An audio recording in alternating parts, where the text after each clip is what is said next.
মেষ রাশির অন্যতম বৈশিষ্ট্য হচ্ছে এর মধ্যে কিন্তু কোনো জটিলতা নেই।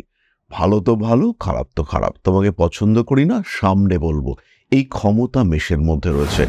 মেষ যে ভীষণ ফর্সা বা গায়ের রং ব্রাইট কমপ্লেকশন পছন্দ করেন তা কিন্তু নয়, কিন্তু মেষের পছন্দ সুন্দর মুখশ্রী।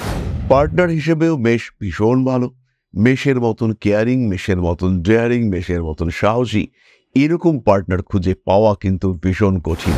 খুব বেশি দিন অবিবাহিত থাকতে মেষ পছন্দ করেন না এবং সরাসরি বলে দেন মেষ যে আমার এবার বিয়ে করার ইচ্ছে হয়েছে, তাড়াতাড়ি আমার জন্য মেয়ে খোঁজো। কিন্তু যদি মেষ রাশি বা লগ্নের মানুষদের কুণ্ডলিতে বৃহস্পতি পীড়িত থাকে, শনিদেব অত্যন্ত বলবান থাকেন, রবি পঞ্চম, সপ্তম, নবম লগ্ন ইত্যাদিভাবে থাকে, সেই ক্ষেত্রে কিন্তু বিয়ের প্রতি একটা অনীহা সৃষ্টি হতে দেখতে পাওয়া যায়।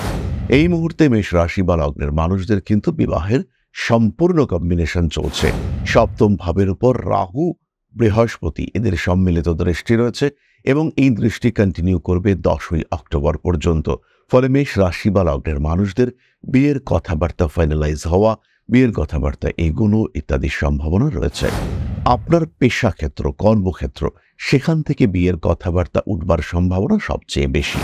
27, 32, 33 এই বছরগুলো অশ্বিনের মূলত বিবাহের বয়স এবং এই বয়সে অশ্বিন নিজের মতো করে তার পত্নী বা তার স্বামীকে খোঁজার একটা চেষ্টা করেন। তার মধ্যে এই বয়সগুলি কিন্তু একটা ভাইব্রেশন ক্রিয়েট করে। জেনারেলি 23 বা তার আশেপাশে, 28, 29 এবং 32 এই বয়সগুলোকে বরণী তার বিয়ের এজ হিসেবে প্রেফার করে থাকেন। সাধারণত কৃতিকা নক্ষত্রের জাতক বা জাতিকা তাদের একটু বেশি বয়সে বিয়ে হতে দেখতে পাওয়া যায়। 29, 35, 38 এই বয়সগুলো কৃতিকার বিয়ের জন্য আদর্শ বয়স। তবে মুখে যাই থাকুক না কেন, প্রকৃতিগতভাবে কৃতিকা কিন্তু ভীষণ যত্নশীল এবং ভীষণ ব্যালেন্সড।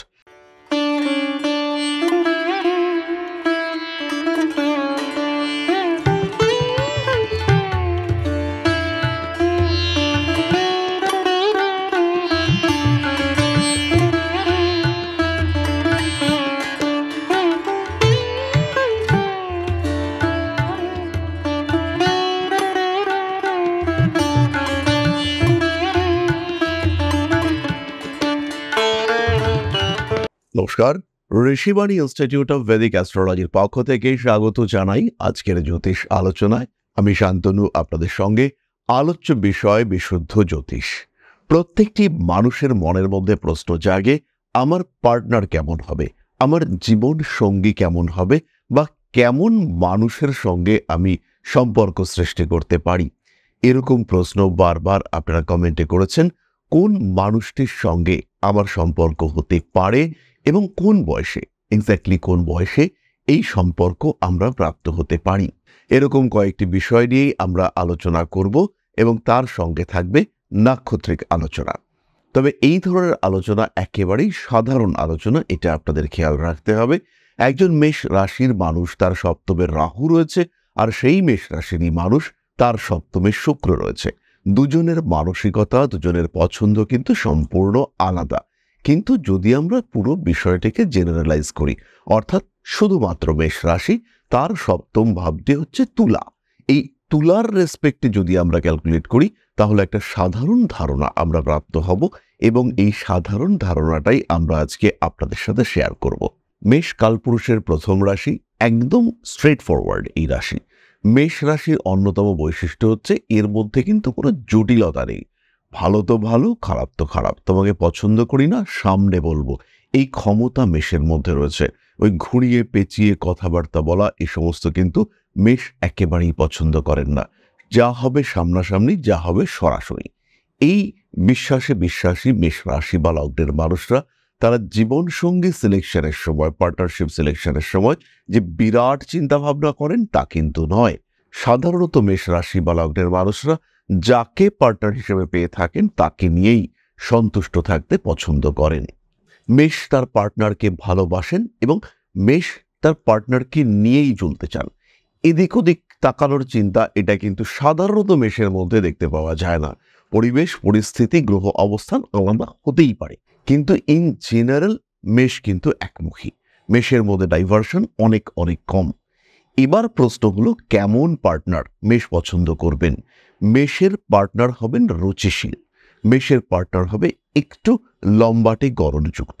সাধারণ বাঙালি সমাজে মেষের পার্টনার যদি পুরুষ হয়ে থাকেন তাহলে তার অ্যাভারেজ হাইট হবে 5 ফুট 7 থেকে 8 ইঞ্চি বা 9 ইঞ্চি, আর যদি মহিলা হয়ে থাকেন সেই ক্ষেত্রে 5 ফুট 4-5। এরকম একটু লম্বাটে গড়নের পার্টনার এটা মেষ পছন্দ করেন। মেষ যে ভীষণ ফর্সা বা গায়ের রং ব্রাইট কমপ্লেকশন পছন্দ করেন তা কিন্তু নয়, কিন্তু মেষের পছন্দ সুন্দর মুখশ্রী, মেষের পছন্দ একটা পারফেক্ট লুক, অঙ্গ প্রত্যঙ্গ ইন্দ্রিয় এগুলো যেন দেখতে ঠিকঠাক হয়। মানুষটার গায়ের রং চাপা হতে পারে, তাতে কিন্তু মেষের কোনো সমস্যা নেই, কিন্তু মেষ রাশি বা লগ্নের মানুষজন তারা কিন্তু পারফেক্ট মুখমণ্ডল এটা পছন্দ করবেন। শারীরিক গঠন এখানেও কিন্তু একটা সাবলীলতা মেষ খুঁজতে চাইবেন। এখানেই কিন্তু মেষের বৈশিষ্ট্য। মেষের পার্টনারকে হতে হবে ভীষণ রোমান্টিক, মেষের পার্টনারকে হতে হবে মেষের চলাফেরাকে অ্যাকসেপ্ট করবার ক্ষমতা যুক্ত। বাকিটা মেষ সামলে নেবেন, তুমি আমার দিকে নজর রাখবে, আমাকে নিয়ে চলবে, আর বাকি সব লড়াই আমি একাই লড়ে নেব। পৃথিবীর আর সমস্ত সমস্যা সেটা আমি সামলে নেব, শুধু আমার যত্ন এইটা তুমি নেবে। রিলেশনশিপের ক্ষেত্রে কিন্তু মেষ ভীষণ স্বার্থপর এবং পজেসিভ। মেষ কিন্তু তার সঙ্গী বা সঙ্গিনীকে কোনোভাবেই চোখের আড়াল করতে পছন্দ করে না। সহজ সরল সরাসরি মেষ রাশি বা লগ্নের মানুষজন, তাদের মধ্যে যদি একবার সন্দেহের বীজ ঢোকে তাহলে সেই সন্দেহের একদম গোড়া পর্যন্ত শিকড় পর্যন্ত যেতে পছন্দ করে মেষ। পার্টনার হিসেবেও মেষ ভীষণ ভালো। মেষের মতন কেয়ারিং, মেষের মতন ডেয়ারিং, মেষের মতন সাহসী এরকম পার্টনার খুঁজে পাওয়া কিন্তু ভীষণ কঠিন। তার চেয়েও বড় কথা হচ্ছে মেষ যদি কারো পার্টনার হয়ে থাকেন তিনি কিন্তু সম্পূর্ণভাবে লয়াল।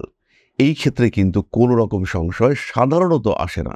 এবার মেষ রাশি বা লগ্ন, তার অষ্টমে রাহুদৃষ্ট শুক্র রয়েছে, রাহুও জলতত্ত্বে রয়েছে, মীন রাশিতে রাহু রয়েছে, সেই রাহুর দৃষ্টি বৃশ্চিক রাশির শুক্রের ওপরে পড়েছে, তার চরিত্রে গণ্ডগোল আসবে।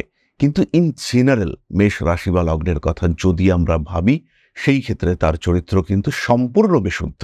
মেষ পরিশ্রমী, মেষের কর্মক্ষমতা অনেক বেশি, এবং মেষ রাশি বা লগ্নের মানুষ তারা তার পার্টনারকে ভালো রাখতে পছন্দ করেন। খুব বেশি দিন অবিবাহিত থাকতে মেষ পছন্দ করেন না, এবং সরাসরি বলে দেন মেষ যে আমার এবার বিয়ে করার ইচ্ছে হয়েছে, তাড়াতাড়ি আমার জন্য মেয়ে খোঁজো। যদি আমার পছন্দের মেয়ে থাকলো তাহলে তো খুবই ভালো, তাকে আমি অ্যাকসেপ্ট করলাম, আর যদি আমার পছন্দের না কেউ থাকলো তাহলে তোমরা আমার জন্য এবার জোগাড় করো, কারণ আমার এবার বউ দরকার, কিংবা আমার এবার বিয়ে করতে হবে, আমার জন্য বর খুঁজে দাও। এই বিষয়টা কিন্তু মেষের ক্ষেত্রে সরাসরি দেখতে পাওয়া যায়। সাধারণত মেষ একা থাকতে পছন্দ করেন না, কিন্তু যদি মেষ রাশি বা লগ্নের মানুষদের কুণ্ডলিতে বৃহস্পতি পীড়িত থাকে, শনিদেব অত্যন্ত বলবান থাকেন, রবি পঞ্চম সপ্তম নবম লগ্ন ইত্যাদিভাবে থাকে, সেই ক্ষেত্রে কিন্তু বিয়ের প্রতি একটা অনীহা সৃষ্টি হতে দেখতে পাওয়া যায়। এই মুহূর্তে মেষ রাশি বা লগ্নের মানুষদের কিন্তু বিবাহের সম্পূর্ণ কম্বিনেশন চলছে। সপ্তম ভাবের উপর রাহু বৃহস্পতি এদের সম্মিলিত দৃষ্টি রয়েছে, এবং এই দৃষ্টি কন্টিনিউ করবে 10ই অক্টোবর পর্যন্ত। ফলে মেষ রাশি বা লগ্নের মানুষদের বিয়ের কথাবার্তা ফাইনালাইজ হওয়া, বিয়ের কথাবার্তা এগোনো ইত্যাদির সম্ভাবনা রয়েছে। আপনার পেশাক্ষেত্র, কর্মক্ষেত্র, সেখান থেকে বিয়ের কথাবার্তা উঠবার সম্ভাবনা সবচেয়ে বেশি। তার সঙ্গে সঙ্গে পরিবারের মানুষজন তারাও কিন্তু বিয়ের কথাবার্তা এগোতে পারেন। কিন্তু এই পরিবারের মানুষজনরা যদি আপনার বিয়ের কথাবার্তা এগিয়ে থাকেন সেই ক্ষেত্রে কিন্তু একটা পারিবারিক অন্তর্দ্বন্দ্ব আগামী কিছুদিনের মধ্যে সৃষ্টি হতে চলেছে, এবং এই অন্তর্দ্বন্দ্বের কারণে এই বিয়ের কথাবার্তা পিছিয়ে যাওয়া, ভেঙে যাওয়া ইত্যাদির সম্ভাবনা সৃষ্টি হতে পারে। যে মানুষগুলি আপনার ভীষণ ভীষণ হিতাকাঙ্ক্ষী ছিল সেই মানুষগুলোই কিন্তু মন ঘুরিয়ে আপনার বিরুদ্ধাচরণ শুরু করতে পারেন। যারা একসময় আপনার প্রশংসায় পঞ্চমুখ হয়েছিলেন সেই মানুষগুলোর মধ্যেই আপনাকে ইগনোর করা কিংবা আপনার সম্পর্কে বদনাম রটানোর একটা মানসিকতা কাজ করতে পারে। এই সমস্ত বিষয়গুলিকে খেয়াল রাখতে হবে, এবং এই সমস্ত বিষয়গুলি যাতে আপনার বিবাহ কিংবা বিবাহিত জীবনকে হ্যাম্পার করতে না পারে তার জন্য আপনাকে সচেষ্ট হতে হবে। এরপর আমরা চলে আসি অশ্বিনী নক্ষত্রের কথায়। অশ্বিনী নক্ষত্র কিন্তু কিছুটা সৌন্দর্য পছন্দ করেন।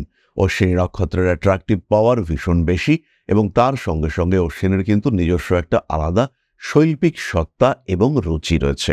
যাকে তাকে অশ্বিনী পছন্দ করেন না, যাকে তাকে পার্টনার হিসেবে নেওয়া এটা অশ্বিনীর একেবারেই অপছন্দ। 27, 32, 33 এই বছরগুলো অশ্বিনীর মূলত বিবাহের বয়স, এবং এই বয়সে অশ্বিনী নিজের মতো করে তার পত্নী বা তার স্বামীকে খোঁজার একটা চেষ্টা করেন।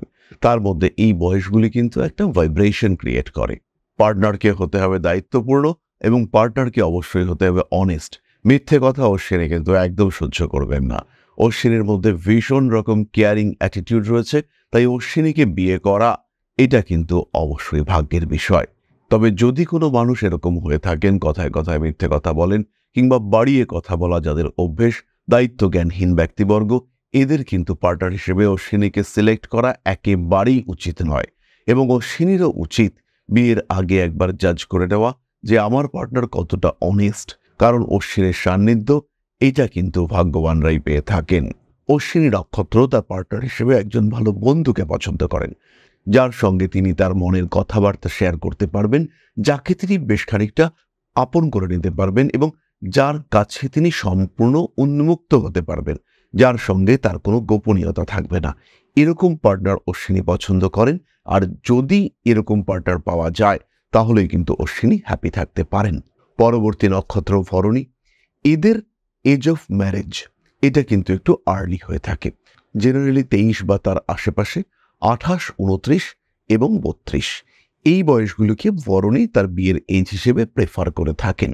গ্রহ অবস্থান পরিবর্তিত হলে বিবাহের বয়স অবশ্যই পাল্টাতে পারে। যেমন সপ্তমে যদি শনিদেব থাকে তাহলে যাকে আমরা 23 বলছি সেটা অ্যাটলিস্ট আরো 4 বছর পিছিয়ে 27 হতে পারে। কিন্তু ইন জেনারেল যদি আমরা ক্যালকুলেশন করি তাহলে ভরণী কিন্তু একটু আর্লি ম্যারেজ পছন্দ করেন। ভরণী সাধারণত একটু ডমিনেটিং অ্যাটিটিউডওয়ালা মানুষ হয়ে থাকেন, তাই তার স্ত্রী বা তার স্বামী হিসেবে একটু অ্যাডজাস্ট করতে পারে বা একটু কম্প্রোমাইজ করতে পারে এমন মানুষ হলে কিন্তু বেশ সুবিধা। ভরণী নক্ষত্রের মানুষরাও ভীষণ কেয়ারিং হয়ে থাকেন। তারা কিন্তু সম্পূর্ণভাবে তার স্বামী বা স্ত্রীকে আগলে রাখতে পছন্দ করেন, একদম প্রোটেক্টেড রাখতে পছন্দ করেন। তাই এমন কোনো মানুষকে তিনি পছন্দ করবেন যাকে প্রোটেক্টেড রাখা যায়, যার যত্ন করা যায়, যে মানুষটা আমার কথা শুনবে, এমন মানুষকেই কিন্তু ভরণী পছন্দ করেন তার স্বামী কিংবা স্ত্রী হিসেবে। সাধারণত আমরা ভরণীর পার্টনারকে একটু দুঃখী, একটু ডিপ্রেসড দেখতে পাই। বিভিন্ন কারণে বিভিন্ন পরিস্থিতিতে সেই মানুষগুলি কিন্তু মানসিক দিক থেকে কিছুটা অবসন্নতার শিকার হয়ে থাকেন। ভরণী ভীষণভাবে চেষ্টা করেন এই মানুষগুলিকে ভালো রাখতে, ভরণী ভীষণভাবে চেষ্টা করেন এই মানুষগুলিকে প্রোটেক্টেড রাখতে, কিন্তু তা সত্ত্বেও এরা কোনো না কোনো কারণে সমস্যার মধ্যে পড়ে থাকেন। কোনো না কোনো কারণে এরা কিন্তু জীবনে জটিল পরিস্থিতিকে নিজেরাই হায়ার করে থাকেন। ফলে ভরণীর বিবাহিত জীবনে কিছু আপস অ্যান্ড ডাউনস দেখতে পাওয়া যায়। অশ্বিনী বউকে নিয়ে বা স্বামীকে নিয়ে যতটা খুশি থাকতে পারেন, ভরণীর কিন্তু জীবনে এতটা সুখ থাকে না। কিন্তু তা সত্ত্বেও ভরণী সবসময় তার 100% দেওয়ার চেষ্টা করেন এবং চেষ্টা করেন কোনো না কোনোভাবে এই পার্টনারকে ভালো রাখার জন্য। ভরণী নক্ষত্রের জাতক বা জাতিকাদের বিয়ের পরে ভাগ্য উন্নতির সম্ভাবনা দেখতে পাওয়া যায় এবং তাদের কারণে পার্টনারেরও অর্থনৈতিক উন্নতি ভীষণভাবে বাড়তে দেখতে পাওয়া যায়। হঠাৎ চেঞ্জ, সাডেন চেঞ্জ এটা ভরণীর পার্টনার দেখতে পান ভরণীকে বিয়ে করার পরে। তবে অর্থনৈতিক দিক থেকে স্বচ্ছন্দ থাকলেও মানসিক দিক থেকে কেন যেন একটা ঘাটতি, কোথাও যেন একটা অভাব থেকে যায়। পরবর্তী নক্ষত্র কৃত্তিকা। স্ট্রেট ফরওয়ার্ড বিহেভিয়ার, একটু রাগী, ডমিনেটিং, ডেসপারেট অ্যাটিটিউড, কখনো কখনো একটু অ্যাগ্রেসিভ। স্বামী কিংবা স্ত্রী তারা একটু ডমিনেটেড হয়ে থাকেন। প্রথম জীবনে কৃত্তিকার মধ্যে বিয়ে, প্রেম, ভালোবাসা ইত্যাদির প্রতি একটা অনীহা, একটা বিতৃষ্ণা, বিরক্তি কাজ করতে দেখতে পাওয়া যায়। এই মানুষগুলি কিন্তু এই ধরনের সম্পর্কগুলি থেকে দূরে থাকতেই পছন্দ করে। এরা ডিটাচড থাকতে চেষ্টা করে কোনো রকম শারীরিক সম্পর্ক, মানসিক সম্পর্ক থেকে। সাধারণত কৃত্তিকা নক্ষত্রের জাতক বা জাতিকা তাদের একটু বেশি বয়সে বিয়ে হতে দেখতে পাওয়া যায়। 29, 35, 38 এই বয়সগুলো কৃত্তিকার বিয়ের জন্য আদর্শ বয়স। গ্রহ অবস্থানের কারণে কিছুটা এদিক ওদিক হতেই পারে, কিন্তু তা সত্ত্বেও এদের বিয়ের যে আগ্রহ বা আগ্রহের বয়স সেটা ইন জেনারেল এইগুলো। এরা সাধারণত ডমিনেটিং টাইপের হয়ে থাকেন। একটু নরমপন্থী পার্টনার এদের জন্য বেটার। তবে পার্টনারকে ভালো রাখা, তার যত্ন করা, তাকে সুস্থ রাখা, তাকে সুন্দর অবস্থা, সুন্দর পরিবেশ প্রদান করা, এই বিষয়টাকে কিন্তু কৃত্তিকা তার দায়িত্ব বলে মনে করেন। কিন্তু ইন জেনারেল কৃত্তিকা নক্ষত্রের মধ্যে একটু অ্যাগ্রেসিভ বিহেভিয়ার দেখতে পাওয়া যায়। রাগ, জেদ, ঝগড়া, তেড়ে যাওয়া, অশান্তি, এগুলো কৃতিকার বেসিক ক্যারেক্টারিস্টিক্স। এখান থেকে কৃতিকা কিন্তু সহজে বেরিয়ে আসতে পারেন না। তবে মুখে যাই থাকুক না কেন, প্রকৃতিগতভাবে কৃতিকা কিন্তু ভীষণ যত্নশীল এবং ভীষণ ব্যালেন্সড। তার চাকরি, তার ঘর, তার পরিবার, তার সংসার, তার পরিবেশ, তার প্রতিবেশী, প্রত্যেকের মধ্যে ব্যালেন্স করতে সক্ষম কৃতিকা।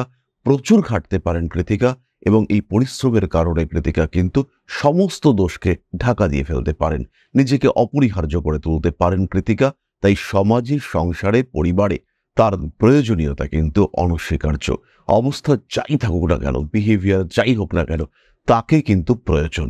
ফলে কৃতিকা নক্ষত্রের জাতক বা জাতিকাদের বিবাহিত জীবনে কিছুটা আপস অ্যান্ড ডাউনস থাকতেই পারে, কিন্তু পরিবার, এক্সটেন্ডেড ফ্যামিলি, সেখানে কিন্তু কৃতিকার প্রয়োজনীয়তা অনস্বীকার্য এবং তার কারণে তার স্বামী কিংবা তার স্ত্রী তারাও কিন্তু কৃতিকাকে কখনোই অস্বীকার করতে পারেন না।